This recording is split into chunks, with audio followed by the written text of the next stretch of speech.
আস্ত এক রান কাঁধে নিয়ে শত শত মানুষের মাঝে ঘুরে ঘুরে দাম হাঁকাচ্ছেন এক তরুণ।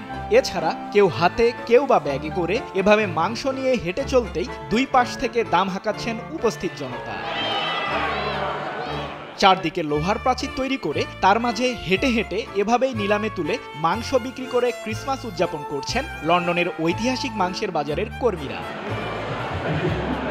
24 ডিসেম্বর প্রাক ক্রিসমাসে শত শত ক্রেতার সামনে মাংস নিলামে তোলেন মাংসের বাজারের কর্মীরা। আর এই ব্যতিক্রমী আয়োজন যেন রীতিমতো উৎসবে পরিণত হয়। নিলামে ক্রেতারা মাংস কিনতে নগদ অর্থ নিয়ে হাত তোলেন। কেউ 10 পাউন্ড, কেউ 30 পাউন্ড, আবার কেউ তার চেয়েও বেশি অর্থ নিয়ে নিলামে অংশ নেন।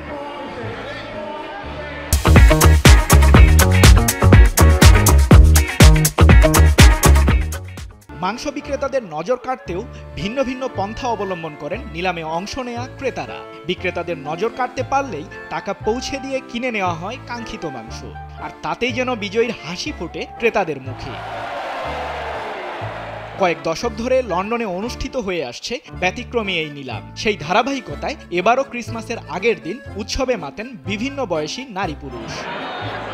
সৃজন মাহমুদ, নিউজ 24।